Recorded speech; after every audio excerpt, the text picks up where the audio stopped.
Quand vous voulez atteindre de grands objectifs, il faut faire la part des choses entre ce qui est accessoire et ce qui est secondaire et ce qui est fondamental.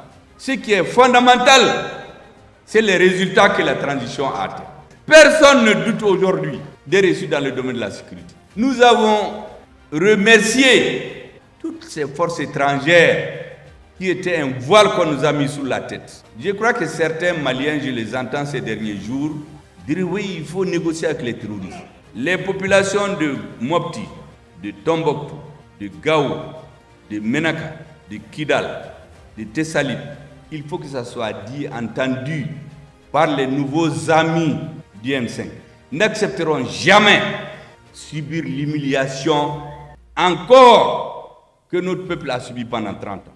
Lorsque des citoyens maliens se mettent à assumer un acte terroriste, la tuerie des populations qui étaient dans le bateau de Tombouctou, mais ceux qui assument cette tuerie-là, vous voulez qu'on aille négocier sans parler?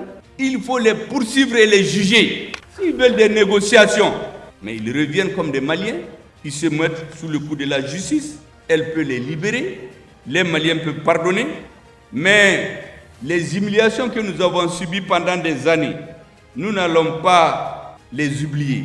Je voudrais vous rappeler quelques exemples. Vous rappelez ici, parce que les autres comptent sur l'oubli des Maliens, la mort dans l'âme. Nous avons suivi des humiliations pour le peuple malien. Jusqu'à la rectification au Conseil de sécurité de l'ONU. C'est des ministres et des ambassadeurs d'autres pays qui lisent les résolutions concernant le Mali. Le ministre du Mali est assis en arrière. À partir de la rectification, c'est fini. C'est notre ministre. Et c'est pour cela que nous avons demandé à partir de 2022 que les pays qui soutiennent les terroristes, nous avons les preuves. Je profite pour réitérer cette demande du Mali, que le Conseil de sécurité organise une session spéciale pour que nous donnions les preuves. Tous ces terroristes-là sont créés, armés, entretenus par des forces étrangères. Mais cette humiliation, à partir de la rectification, c'est notre ministre des Affaires étrangères qui parle. Avant, les Maliens ne savaient même pas qu'on avait un ministre des Affaires étrangères là-bas. Vous vous rappelez, pendant 7 ans, tous les 6 avril, il y a une fête d'indépendance de la République fantomatique de l'Azawad à Kidal. Et l'aménagement a fait des avions. Tous les ambassadeurs s'en vont. Et en 2017, il y a un représentant de l'aménagement qui a même eu le culot de souhaiter la bienvenue à la délégation malienne à Kidal, sur nos territoires. Je crois que les gens ont oublié tout ça. Moi, je n'ai rien oublié parce que je note tous les jours ce qui se passe. Donc, j'ai simplement regardé mes archives, parce que les humiliations, nous n'allons jamais les oublier. Pendant 7 ans, les morts ne se comptaient pas. À Djabali, Ogasago 1, Ogasago 2, Bulkesi, Konna, Sabando, Ndeliman, etc. Les gens ont l'impression d'oublier tout ça. Mais tous ceux qui ont organisé ça, vous voulez que sans autre forme de procès, on dit qu'on va négocier? Mais on n'a fait que négocier pendant 30 ans. Ça n'a amené que des morts. Donc quand je vois des gens sautiller dans les médias ou des has-been politiques venir dans des réunions, nous dire « Ah, la force seulement ne suffit pas ». Est-ce qu'on a besoin d'aller à l'école pour savoir que la force seulement ne suffit pas? Mais un État, c'est la force et le droit. Tant qu'il y a des Maliens qui veulent s'imposer aux autres, il faut que l'armée joue son rôle. Et ce défaitisme qui consiste à quémander la paix, nous ne sommes pas preneurs. L'État, c'est le droit. Et la justice malienne est en train de se réorganiser. Elle est en train de traquer les criminels à col blanc, ceux qui tuent. Vous avez vu dans les médias récemment, on a pris des gens avec 600 000 € à l'aéroport ici. L'autre jour, c'est un aéroport d'un pays voisin qu'on a pris des gens qui transportaient 500 millions de francs CFA dans des valises. Donc il y a tout un réseau qui est organisé et leurs relais nous infiltrent. Ils infiltrent l'armée. Ils sont là avec des discours spécieux pour nous tromper. Soyons vigilants. Nos contradictions, gérons-les. Nous ne tombons pas dans l'erreur des Soudanais. Vous avez vu les Soudanais? Les autres ont fait plusieurs années pour les diviser. Quand ils ont divisé, ils ont eu le Soudan du Nord. Qu'est-ce qu'ils ont fait?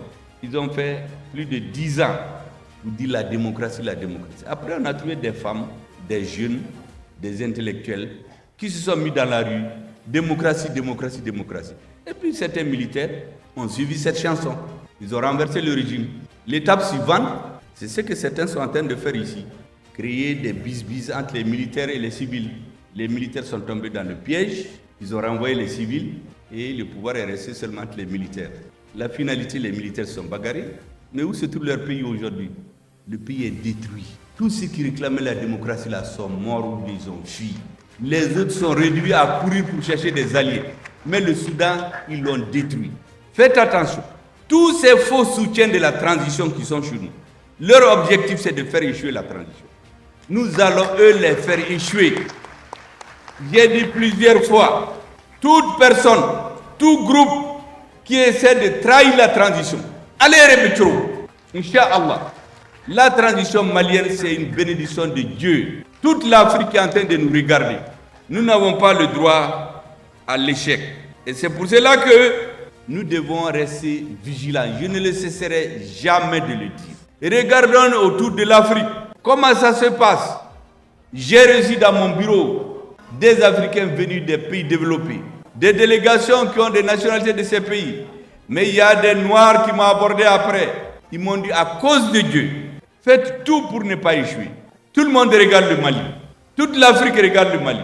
Tout le monde progressiste regarde le Mali. Vous croyez que ça tombe dans l'oreille d'un sourd? Lorsque donc un ignare triomphant, comme je les ai appelés, sort pour me lancer des flèches, vous pouvez d'ailleurs comprendre pourquoi je ne me perds pas mon temps à lui répondre. Comme je l'ai déjà dit, un homme public, il faut vous battre avec vos idées.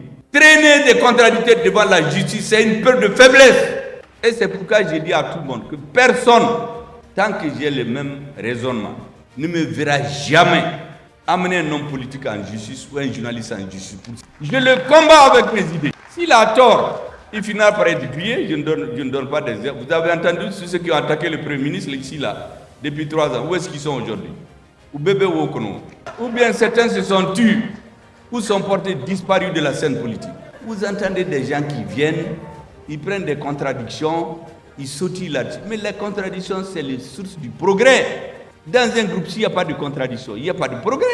Mais Abdelkader Mega que vous voyez, et Bouba Traoré, ceux qui sont dans le M5 le savent, au début du M5, mais je ne m'entendais pas avec eux. Et Abdelkader, c'est un homme direct. Il m'a dit, je ne suis pas d'accord avec vous. J'ai dit, petit frère, viens à la maison, on va échanger. Quand on a échangé, c'est un homme de bonne foi. Il dit, bon, je vais remarquer.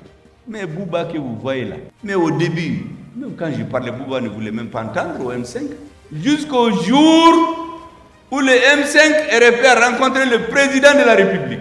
Et j'ai parlé ce jour au nom des forces regroupées au sein du M5.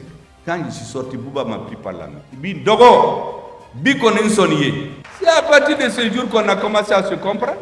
Moi, j'aime les hommes entiers. Mais s'il y avait des ignares triomphants là-bas, ils allaient me dire, ah, attention, hein, Bouba là, il ne t'aime pas, Kader là, il ne t'aime pas. Un jour, au sorti d'une réunion du M5, quelqu'un m'a abordé, il a surpris des gens en train de mal parler de moi. Donc, il faut se méfier d'eux. J'ai dit, mais attention, mais ta femme et tes enfants, est-ce que souvent ils ne te cassent pas les sucres sur le dos quand tu n'es pas à la maison? Parce que les enfants veulent des beaux habits, toi, tu n'as pas l'argent. Ou bien, madame veut aller à une cérémonie, tu n'en as. Mais ils te frappent, est-ce que ça veut dire qu'ils ne t'aiment pas? J'ai dit, mais c'est leur avis.